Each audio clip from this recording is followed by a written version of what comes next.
So the next stage of the audit is the review stage. Now, what happens with the review stage? Try to understand this. At the review stage, what happens is it's either the senior manager or the partner or even in some cases the manager. What they do is that they inspect and they review the working papers which are there. So what they do is that they inspect the review the working papers. So I'm repeating it again. What happens with respect to the review stage is that the working papers are checked to confirm that sufficient and appropriate audit evidence is gathered. To confirm that sufficient and appropriate audit evidence is gathered. Now, so basically what happens is the working papers are checked to confirm that sufficient and appropriate audit evidence is gathered. Now,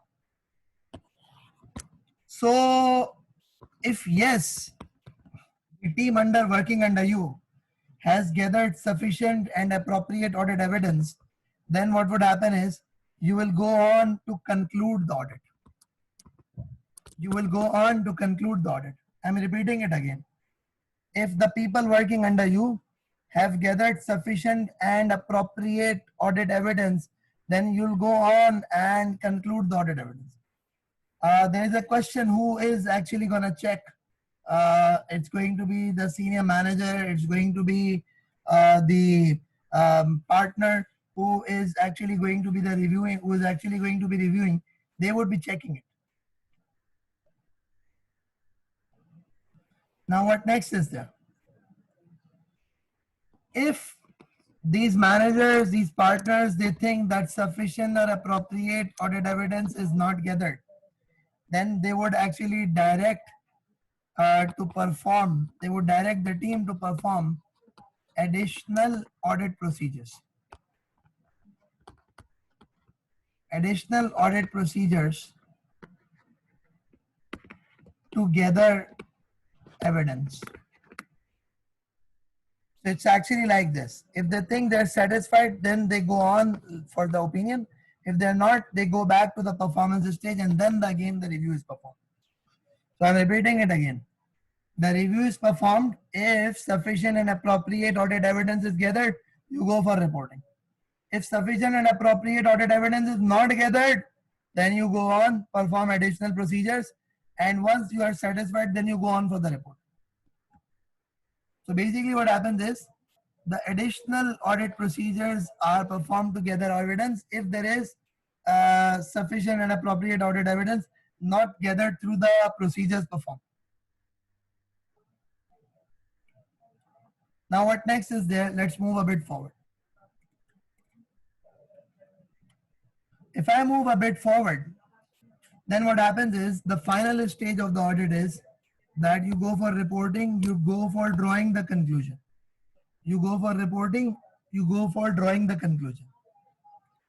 I will discuss the audit report in detail, but you could remember from your previous studies that there are actually 4 types of audit opinion that could happen with respect to any company's financial statements. And what exactly are they? It could be an unmodified opinion. It could be a qualified opinion. It could be an adverse opinion.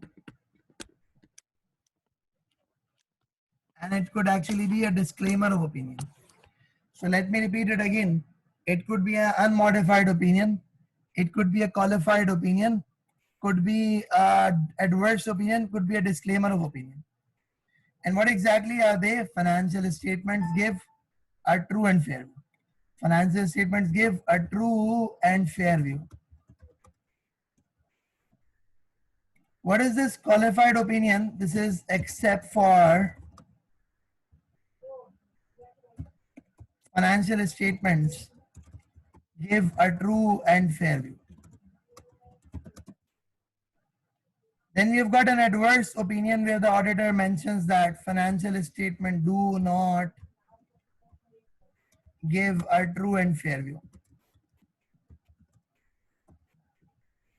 And lastly, you've got a disclaimer where you as an auditor say that we do not express an opinion on financial statements. So as an auditor, depending upon the scenarios, depending upon the various conditions, you go for either of these types of opinion, which could be the unmodified, which could be the qualified opinion, could be the adverse opinion, could be the disclaimer of opinion. That's what you do as an auditor. So what we have done now is we have actually concluded the audit overview. We started from the tendering stage and we have reached the reporting stage. We started from the tendering stage and we have reached the reporting stage, that these are the various steps which are performed during the course of the audit.